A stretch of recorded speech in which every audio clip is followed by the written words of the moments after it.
we're not gonna lie. At this point, I think we were starting to get a little bit frustrated and a little bit desperate. Desperate, everything. Yeah.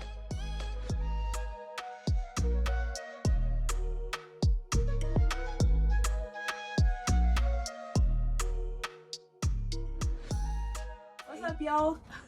I'm saying hi. I was gonna say hi. All right, we both really want to say hi to you. Hey, and clearly we haven't figured out an intro just yet, so welcome back to But a Living. Welcome back. All right, so if you don't know who the heck we are or why we can't get this right, check out our intro video. Shannon's gonna put it somewhere. Bing, bing, bing, bing. With the pings. Wherever it's at, go check it out if you don't know who we are. Like we said in the last video, we're going to share our buying process with you all. So we're gonna go step by step, but a couple of things that I want to know at the top. We finance our RV. Some people have been able to buy them outright. Some folks that we have met on the road have been able to do that via Facebook Marketplace or some other private sale, or perhaps even you're blowing out of control and you walk into an RV dealership and you say, I got all the money. We don't. So we're going to talk a little bit about how we financed it. The other thing that might be a little bit different about our journey is that we have never owned an RV before. So there might be some of you who are navigating the buying process, but maybe you have a trade-in or you know a lot about RVs. So it might be a little bit different than what we experienced. Any other disclaimers? The buying process was a little bit different because of our age. So in the last video, I think we mentioned that I'm 26 and Neff is 27. Yeah. So we had a couple of hurdles to jump over with that, but yeah, we'll touch on that in a bit. For sure. That's also something really good to call out, right? Yeah. So I want to start with how you even kind of narrow down what floor plan you want, or like even like what type of RV you want. Yeah, that's like the very first. For sure. So we live in a Class C, and if you know nothing about RVs, we're like the RV that's built like on a van. It has that like, what do you call that? The over the cab on it. Yeah. The over the cab. The over the cab. Sure. That's us in the Class C. But we looked at a few Class A's. We looked at some fifth wheels and travel trailers. And ultimately, we landed on something that was motorized because we also didn't have a truck. Right. So if we would have went with a travel trailer or a fifth wheel, not only would we have had to buy the RV, we would have had to have bought the truck. Yeah. And I think we also thought something motorized would be a little bit easier to manage. For sure. So, because I mean we're brand new to this, so the easier the better. To be quite honest, at least that's how it was for me. Yeah. And I think the reason we went Class C over Class A was because we don't have no money. Sure. And Class A's can get really expensive. Well, they can. I won't say that there weren't any. That's true. That would have been doable, but sure, I guess generally they are a little bit more pricey. So yeah, that's our journey. But I will say that in the beginning, when we were just trying to figure this thing out, we were open to looking at anything. And we actually use YouTube a lot as a resource. We probably watch thousands of hours of Matt's RV reviews. We'll put the link to his channel in the description. Yeah. I feel like he did a really good job of kind of saying, hey, this is what I like, this is what I don't like. Haylet's RV reviews, I watched a little bit of his. I'll put that in the description as well. And then we just had lots and lots of content creators who weren't necessarily doing RV tours, but were living authentically in their RVs. And we could kind of see, okay, how did that work out for them? What hurdles did that create? So people like Adventure Bandits or Keep Your Daydream. Or Less Junk, More Journey. Yeah. And we'll throw all of those down in the description because I think it was so illuminating for our journey. So that's where we started, of just watching as much content as we could on YouTube, watching reels, TikToks, literally any place that somebody was going to talk about RVing. We wanted to be there to just start to think about it. Yeah, for sure. And that, like, honestly spurred lots of conversations between the two of us, because you would see something, like, for example, one of the things that Shayna said was like a heck no was the split bass. Do you remember that? I'm not a fan of the split baths. Yeah, I'm not a fan. Especially in the smaller rigs where it's like the like shower or like toilet room right next to the kitchen and like the refrigerator. It's like, I don't know, like my mind just can't like go past it. For sure. Like, and I think we knew that before we even started walking around rigs, that from like videos and like Instagram and all of that. Let's go through some of our like don't want. Okay. We didn't want something that was like ridiculously long.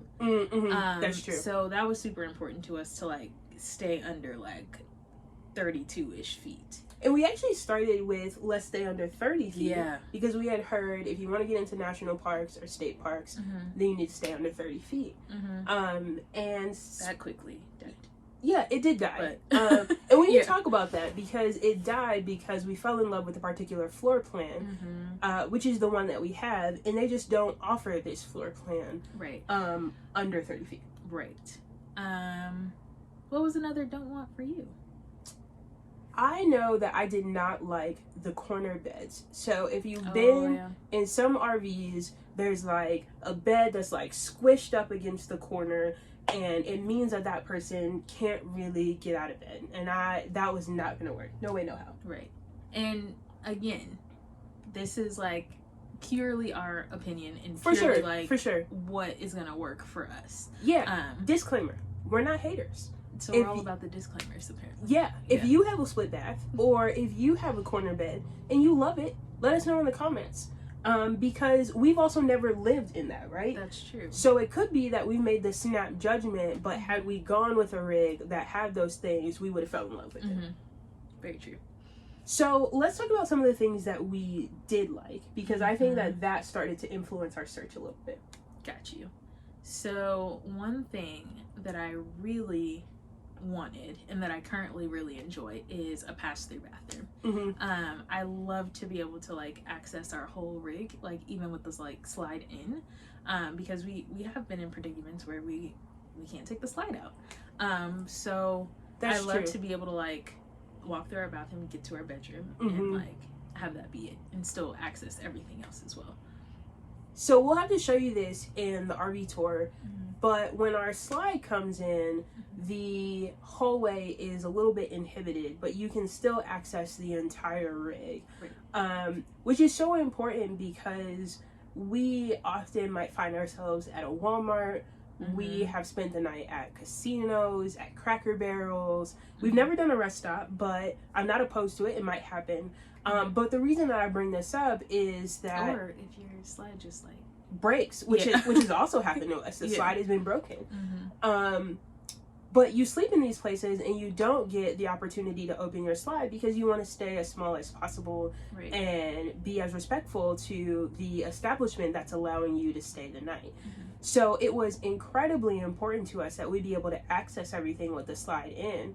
And the other thing that I'll throw out there is that we also looked at some rigs where the bed was on a slide, which would mean that you can't bring out the master bed if you want to keep the slide open. So that was important. The other thing that I think we alluded to a little bit was we ended up with a rig that is actually a bunk model, which is a little bit weird that we fell in love with this floor plan because we don't have any kids. And I feel like this is usually a floor plan that really attracts lots of families because I think you can sleep like 10 people, technically, the manufacturer says. I wouldn't, like, you would be on each other like sardines. But that's what the brochure says. Thank you, brochure. But the reason that we ended up saying that we wanted a bunk model is because we both work from home. So we wanted to be able to turn the bunk space into a place to work and have somebody else be able to work at the dinette. Have we done that yet? No, but we're close. Videos coming soon on that. Yeah, we're super excited to. We'll get into that. Yeah, so you guys will be along on that transformation. But that was something that was important to us. So as you start to think about all of these things that are either your don't wants or the things that you really, really want to have, it really starts to narrow that list of floor plans, of things that are going to work for you. So and that's not to say that there won't be things that you're just gonna have to compromise on, right? Because no rig is perfect, absolutely, which is why everyone is remodeling. So I mean, it's true. It's true. So just like keep that in mind. Okay, it's you're not looking for perfection here. Absolutely, it's just like the closest thing to and what's like, gonna make you feel the most comfortable. The same is true when you're like shopping for an apartment or you're shopping for a house. Like generally there's gonna be something that kind of irks you a little bit and you look past it, or you say, hey, I'll change it once I accept ownership. So we kind of had this list of like what we do want, list of what we don't want, and at the time we lived in Chicago, and there were maybe 4 or 5 dealerships, maybe a little bit more, I might be goofing on that number, that were within about a 250-mile radius. Yeah, I would say so. So we got on RVTrader. If you are not on RVTrader, I'll put the link to that in the description below, but it's just RVTrader.com. And we started to put in lots of these parameters. So like full bedroom, bunkhouse model, and all of those are like things that you can filter by in RVTrader. And then you can even say within 250 miles of my zip code. So I put all of those things in and started to see all of the rigs that were close enough for us to drive to. So we started just driving, and we would be driving for maybe 2 or 3 hours one way to check out a few rigs, come back. And when we went there, the other thing that we did that I really, really recommend was that we attempted to validate what we saw, right? So it was like, okay, Shannon was like, I don't like split baths. And then we would go in the first couple times and be like, okay, but let's see a couple of rigs that have a split bath, just to make sure that we hate it as much in person as we thought we did in video. And we did. We did. We did. At least I did. Although, there was one split bath in an Airstream that I was like, maybe I could do this. But other than that, yeah, it was a strong no for me. And the reason we don't have an Airstream is the same reason we don't have a Class A, because we ain't got no money. But Airstreams are amazing. Very true.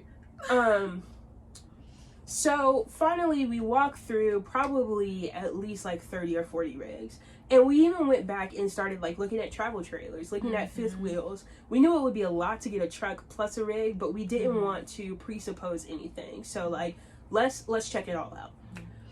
I think ultimately, like, what really ruled out travel trailers and fifth wheels for us was there weren't any trucks on the lot. Like, that's true. So even if we really wanted to, like, it was virtually impossible, to find a truck. It might be a little bit easier now. I don't know what it's like right now, but at the time we were buying, it was like there were no trucks. So for sure. So yeah, that was our situation.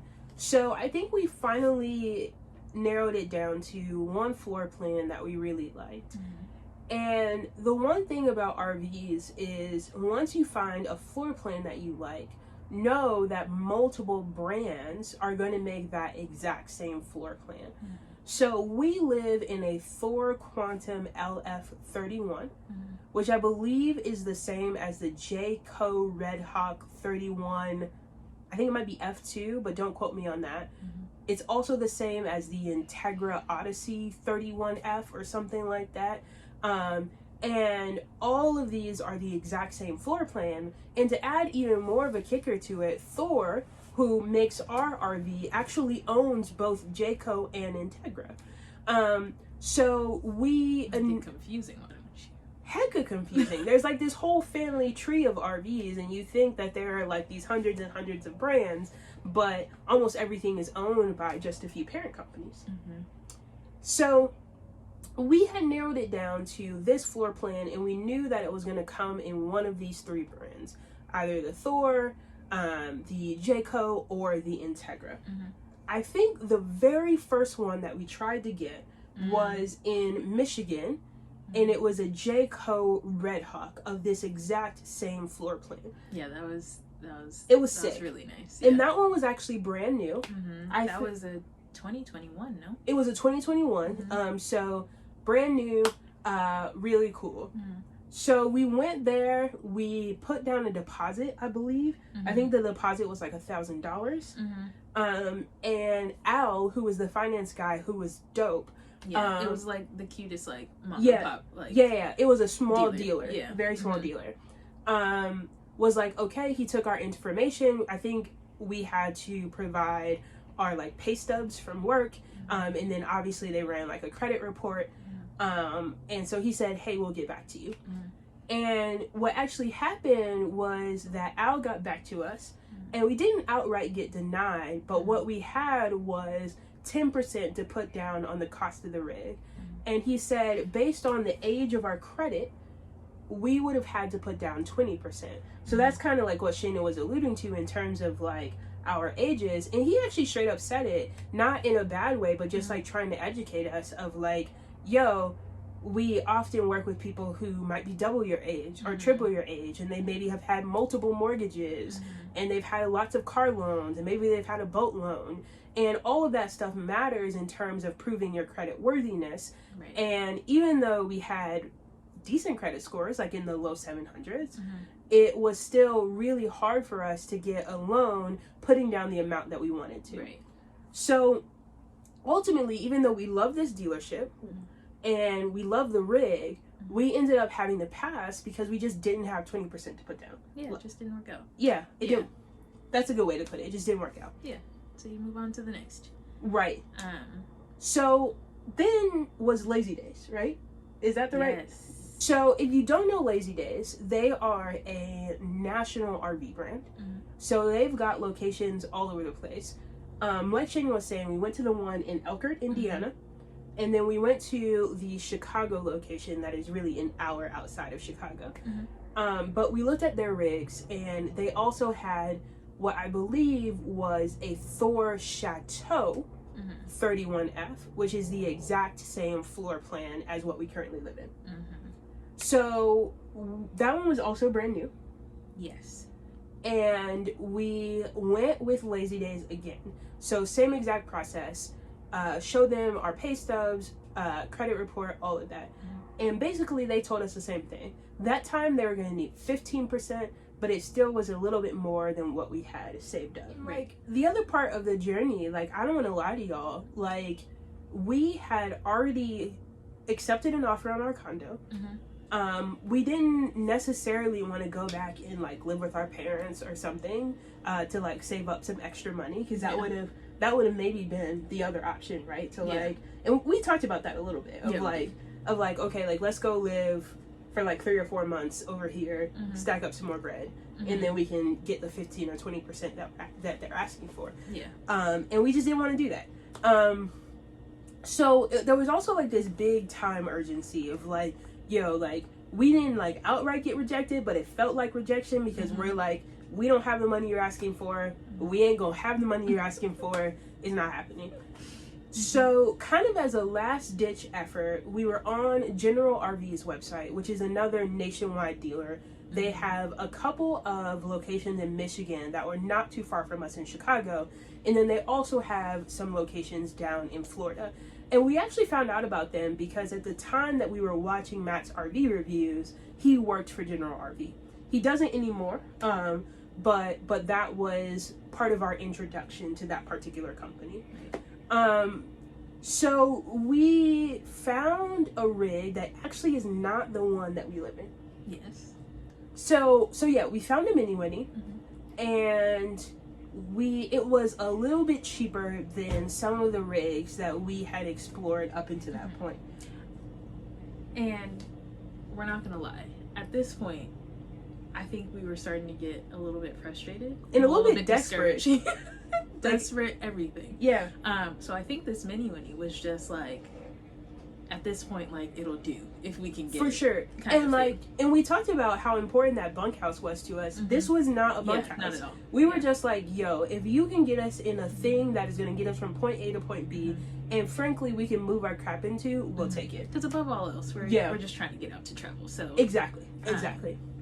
So so we got in contact with somebody about the Mini Winnie, and he said, hey, we have this Mini Winnie, which I think was like a 2020, but it was a used model.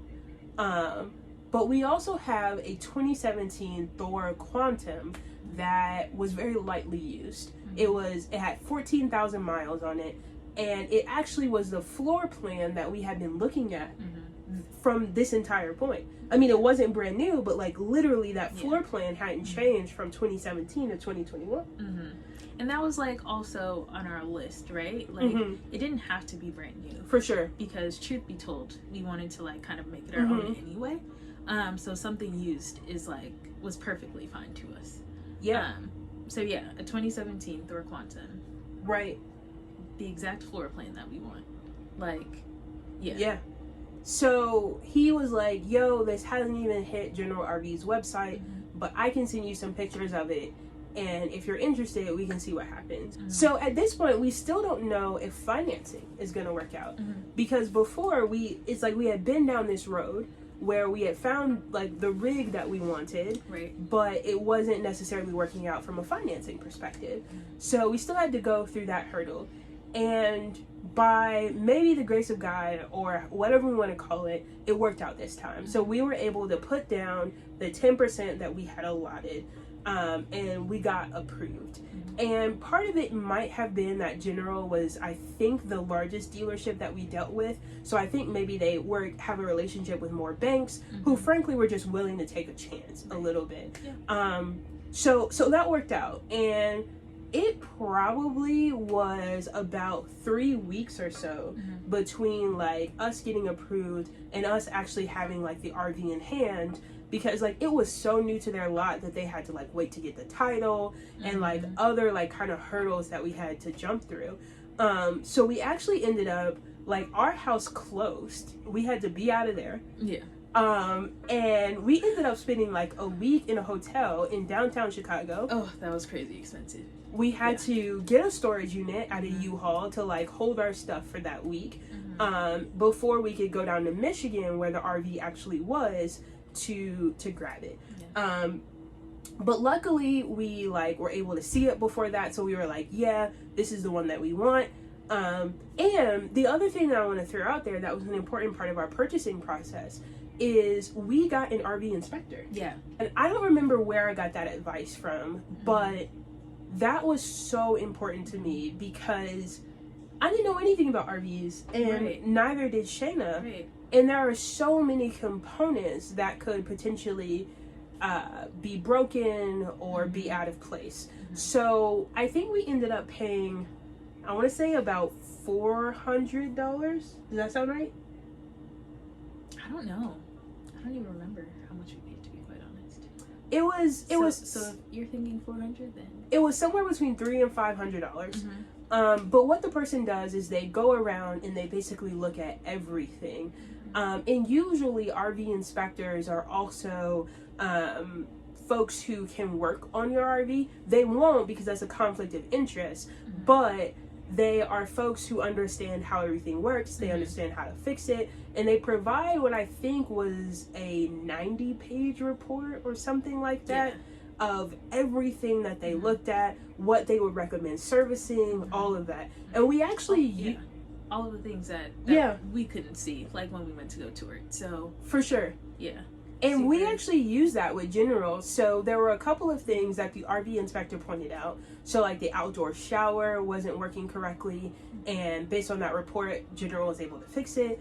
And then he also pointed out a few different safety concerns in terms of like seals or things that you would like to have on the propane tanks that weren't. And some of that might also have been just based off of the age of the rig. So safety considerations change within that 5 years, but we kind of said like, hey General, this is best practice, can you fix it? And I'm certainly not going to paint the picture that General was this amazing partner to deal with.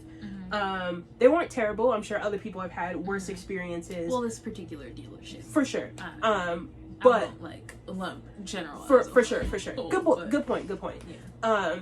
But they did respond to the things that were in that report. And also it just gave us peace of mind. Like, this is our home.